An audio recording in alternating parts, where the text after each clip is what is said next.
Ginawa. Hindi naman ho tama ito. Yung pangalan ko, pangalan ng pamilya ko, sinira sa lahat.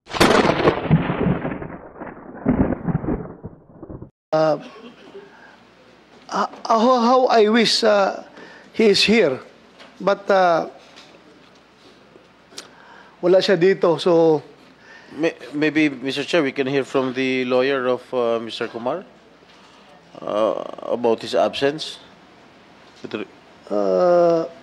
she's not invited as a resource person, but her role here is has to be limited for giving legal advice to James Kumar. But if you want to ask her, then yes, can we administer? administer the oath? Yeah. Please raise your right hand, ma'am. Do you swear to tell the truth, the whole truth, and nothing but the truth in this investigation, ma'am? Thank you very much, ma'am. Please take your seat. Attorney, if I may, Mr. Chair, what happened to your client? Thank you. Senator, last Friday, we were going to the Parañaque prosecutor's office to file a case against the people who used his name. However, on our way there, he started getting dizzy. So we brought him straight to Makati Medical because we called his doctor. And apparently, we have the report now from the doctor that he had a transient ischemic attack, which is a stroke. And when they checked him, meron pong bara. I think 55% yung bara sa vein. And at the same time, he was suffering from acute bronchitis, Your Honor. So may tubig din sa baga. So if any doctors from the Senate or from the parties, even if we bring the reports, the scans, they will be able to find they will have the same findings, Your Honor. Since we are not doctors here, we cannot attest to the veracity of this medical certificate. But I know the attending physician, Dr. Raul Lapitan, he is also my cardiologist before, and he's a very good cardiologist, Mr. Chair. Yeah, thank you, Senator Jing. In fact, I have no doubt about that medical certificate. Pinirmahan niya ng doktor. May oath ang doktor na talagang hindi sila dapat magsisinungaling sa kanilang tungkulin. But then again, being the chairman of this committee, gusto ko rin talagang andito sana siya. If,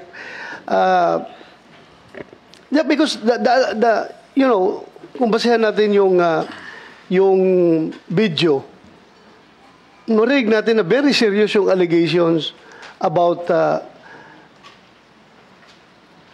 yung sinasabi na pwedeng ipapatay si Morales, maraming paraan para patayin si Morales.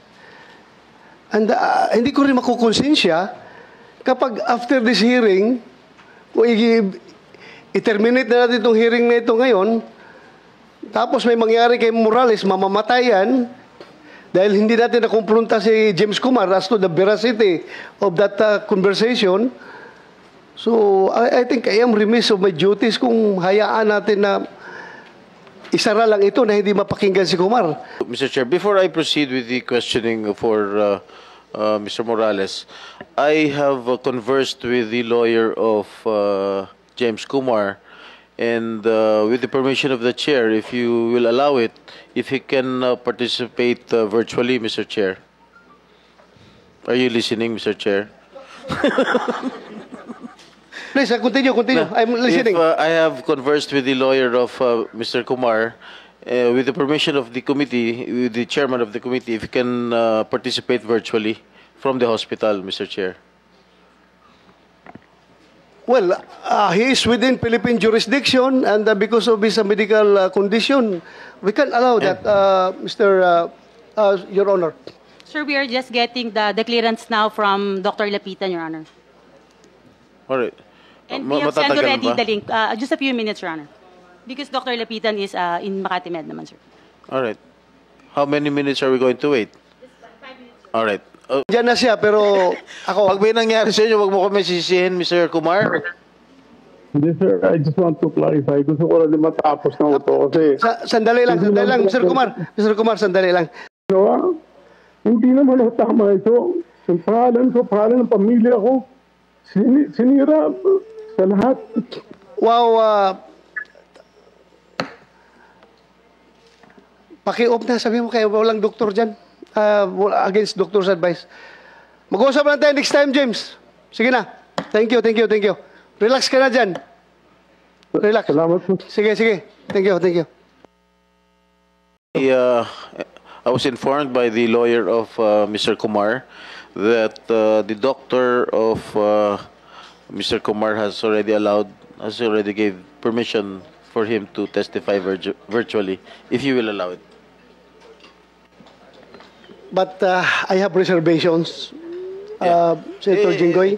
Yes, please understand my position na ang pakitingnan na nasa hospital bed siya, ini-interrogate natin, tinatanong natin ng mabibigat na questions. Ayaw ko po.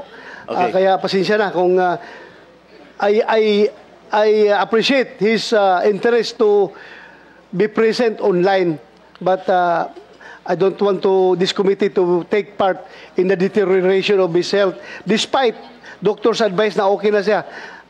Hindi ko muna makonsensya, so hindi muna natin siya tanungin. Thank you, Mr. Chair. I bow to the decision and the ruling of the chair, Mr. President. Thank you. Mr. Chair.